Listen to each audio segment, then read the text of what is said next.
አንዳንዶች ደግሞ የራሳቸውን የማህበራዊ ሚዲያ መድረክ በመክፈት የተለያዩ ግለሰቦችን ወደ መድረካቸው በመጋበዝ በተለያዩ አጀንዳዎች ላይ በደጋፊነትና በነቃፊነት ላይ ተሰልፈው የጦፈ ክርክር ሲያደርጉም ተመልክተናል።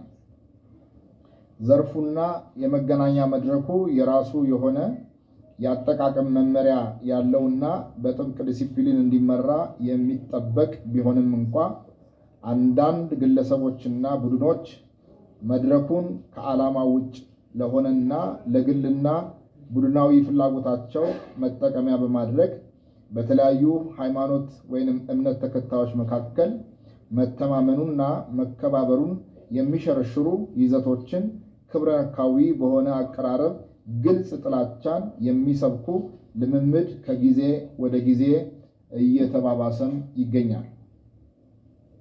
ይህ አይነቱ አቀራረብና ልምምድ አልፎ አልፎ በአንዳንድ የሃይማኖት ተቋማት ውስጥ በመደበኛ የአምልኮ መርሃ ግብር ላይ በፊት ለፊት መድረኮች ሲቀርቡም አይተናል። ልምምዱና አቀራረቡ ከወዲሁ ሊታረምና በሕግና ስርዓት ሊከወን እንደሚገባ ጉባኤያችን በጽኑ ያምናል። ከዚህ አንጻር ከሰሞኑ የሁለት ታላላቅ ሃይማኖቶች የተቀደሰ የጾም የጸሎትና በከፍተኛ ደረጃ የመንፈሳዊ እነጻ ላይ በሚገኙበት ጊዜ ከመንፈሳዊነትና ከሃይማኖቶቹ መሰረታዊ እሴት ጋር የሚቃረን ተግባር በማህበራዊ ሚዲያ በስፋት እየተሰራጨም ይገኛል። በተለይ አንዳንድ የኦርቶዶክስ ክርስትና አማኝ ነን የሚሉ ግለሰቦች የእስልምናን ሃይማኖት ነቢይ በሆኑት በነቢዩ መሐመድ የአላህ እዝነትና ሰላም በሳቸው ላይ ይሁንና ላይ ድፍረትን የተሞላ ክብረ ነክ ጸያፍ ንግግር ሲያደርጉ ታይተዋል። ይህም ሙስሊሙን ወገን ብቻ ሳይሆን ሰላም ወዳዱን መላው የሀገራችንን ወገን ሁሉ አሳዝኗል። ጉባኤያችን ይህ አይነቱ ስነ ምግባራዊና ህገወጥ ተግባር የትኛውንም የሃይማኖት ተቋም የማይወክል ይልቁንም የሚወገዝ ተግባር መሆኑን ለመግለጽ እንወዳለን። ከዚሁ ጋር በተያያዘ አንዳንድ የኦርቶዶክስ አማኝ ነን የሚሉ ወገኖች፣ ወንድሞችና እህቶች የግለሰቡን ህገወጥ ተግባር ተቋማዊ ለማድረግ የሚያደርጉትን እንቅስቃሴ እንዲያጤኑትና ግለሰቡን ከተቋሙ እንዲለዩ እንመክራለን። በአንጻሩ አንዳንድ ሙስሊም ነን የሚሉ ግለሰቦች ተደፈርን በሚል ስሜት የክርስትና አስተምሮንና የኢየሱስ ክርስቶስን ለስም አጠራሩ ክብር ይግባውና ክብርን የሚነቅፍና የሚያጠለሽ መላውን ክርስትና የሚያዋርድ መልኩ ምላሽ ሲሰጡ እና ድርጊቱን በፈጸመው ግለሰብ ላይ የደቦ ፍርድ ሲያስተላልፉ ይታያሉ። ይህም ህገወጥነት ከማስፋፋት ባለፈ ጥፋትን በሌላ ጥፋት ማረም ፈጽሞ የማይቻል መሆኑን ተገንዝበው ከድርጊታቸው መታረም የህግ የበላይነትን እንዲያስቀድሙ ጉባኤያችን በአጽንኦት ይመክራል። በየትኛውም አካል የተፈጸሙትና የሚፈጸሙ ይህን መሰል ህገወጥ ተግባር በሁሉም ሃይማኖቶች አስተምህሮ ተቀባይነት የሌላቸው ብቻ ሳይሆን የሚወገዙ ተግባራት መሆናቸውን ጉባኤያችን እያስገነዘበ ድርጊቱ በወንጀል የሚያስጠይቅ ስለመሆኑም ለማስታወስ ይወዳል። ሀገራችን ኢትዮጵያ የብዝሃ ሃይማኖት መገኛና መኖሪያ ከመሆኗ አንጻር የኢትዮጵያ ሃይማኖት ተቋማት ጉባኤ የትኛውንም አይነት የሃይማኖት ተቋማትን አስተምሯቸውንና መገለጫዎቻቸውን የሚያንቋሽሹና የሚያዋርዱ ንግግሮችንም ሆነ ተግባራትን በጽኑ ያወግዛል። እንዲህ ያሉ ክብረነክ የሆኑ ተግባራትን እና አስተያየቶችን ሁሉ ድርጊቱ ለተፈጸመባቸው እምነት ተከታዮች በእጅጉ የሚያስቆጡ ብቻ ሳይሆን መላ ኢትዮጵያውያንን በእጅጉ የሚያስቆጡ ናቸው። የመከባበርና የአብሮነት እሴቱን በመሸርሸር በሀገራችን የሰላምና የሰላማዊ ማህበረሰብ ግንባታ ሂደቱን ጥረቱን እንዳያሳካም ያደርጋሉ። ሐሳብን በነፃነት የመግለጽ መብት አንዱ የሌላውን እምነት ለመስደብ ወይንም ለማዋረድ በፍጹም ጥቅም ላይ መዋል የለበትም።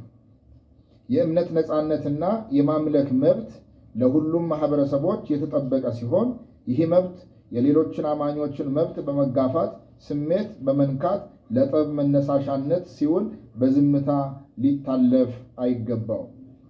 ይህንን ከባድ ጥፋት በዘላቂነት እንዲታረም የሚመለከታቸው አካላት አግባብነት ባላቸው ሕጎች መሰረት ይህንንና ተመሳሳይ ተግባር በፈጸሙና በሚፈጽሙ አካላት ላይ አፋጣኝ ሕጋዊ እርምጃ እንዲወስዱ እንጠይቃለን። ለእንደዚህ አይነት ወንጀሎች ተጠያቂነት ማረጋገጥ ለወደፊቱ የሃይማኖትን ስም ማጥፋት ለመከላከልና የሁሉም እምነት ተከታዮች ክብርን ለመጠበቅ እና ለማስጠበቅ በእጅጉ ይረዳል። በተጨማሪም የሃይማኖት መሪዎች፣ የሃይማኖት ምሁራንና መላው ማህበረሰቡ በሃይማኖቶች መካከል መከባበር፣ መግባባትና መረዳዳት ይበልጥ ሊያጠናክሩ በሚያስችሉ የጋራና የተመረጡ አጀንዳዎች ላይ በሕግ በስርዓትና በጥብቅ ዲሲፕሊን የሚመሩና ግልጽ ዓላማ፣ ግብ የተቀመጠላቸው ውይይቶችና ምክክሮች በተጠናከረ መልኩ በማከናወን በሃይማኖቶች መካከል ትብብራቸውንና አጋርነታቸውን እንደሚያጠናክሩ ይጠበቃል።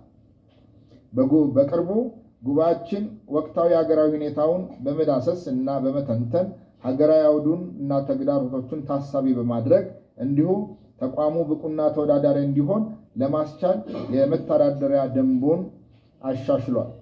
የተሻሻለውም ደንብ በተቋማት መካከል አለመከባበርና አለመቻቻል የሚሰብኩ ጥላቻን የሚቀሰቅሱና ግጭትን የሚያባብሱ ተንኳሽና ክብረነክ ንግግሮችን፣ ተግባራትን የሚፈጽሙ ግለሰቦችና ቡድኖች በራሳቸው ተቋም ተጠያቂ የሚያደርግ ስርዓት እንዲኖር የሚያደርግ ድንጋጌ በደንቡ ላይ እንዲካተት አድርጓል።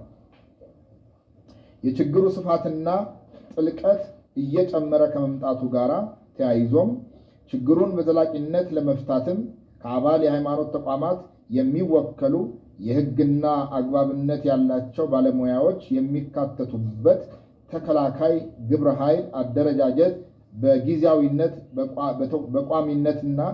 በቋሚነት በማደራጀት የቅድመ መከላከል ስራውን ለመስራት ተዘጋጅቷል።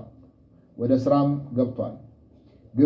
ግብረ ኃይሉም ችግሮቹንና የችግሮችን አዝማሚያዎች በማሰባሰብ በመተንተን የመፍትሄ ሀሳቦችን በመስጠት ሙያዊ እገዛ በማድረግ ሕግና ሕጋዊነትን የማስጠበቅ ስራ በመስራት የሀገርን ሰላምና የሃይማኖት ተቋማትን ክብርና ልዕልና የማስጠበቅ ኃላፊነቱን ይወጣል።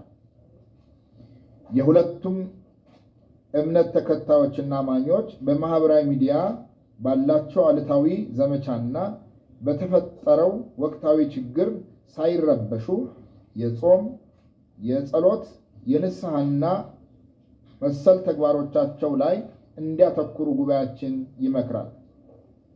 የሕግ አስከባሪ አካሉም በአማኞች መካከል ያለውን ሰላምና መከባበር የሚያውኩ ሕገወጥ ግለሰቦችን እና ቡድኖችን ከድርጊታቸው እንዲታረሙ በማድረግ ሕግና ስርዓት የማስጠበቅ የተለመደ ሕጋዊ ኃላፊነቱን እንዲወጣ ጉባኤያችን ጥሪ ያቀርባል። መጨረሻም ሁላችንም የሃይማኖት ተቋሞቻችንና የአስተምሮቻችንን ክብር፣ ልዕልናና ቅድስና እንጠብቅ በማለት ጉባኤያችን የአደራ መልእክቱንና ጥሪውን ያቀርባል።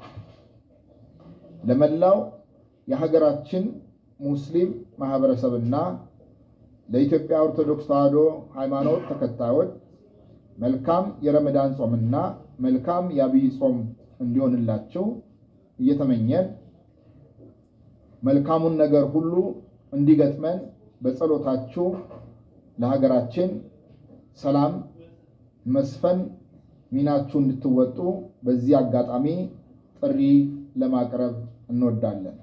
የኢትዮጵያ የሃይማኖት ተቋማት ጉባኤ ለሰላም፣ ለመተባበርና ለአብሮነት ፈጣሪ ኢትዮጵያንና ሕዝቧን ይባርክ።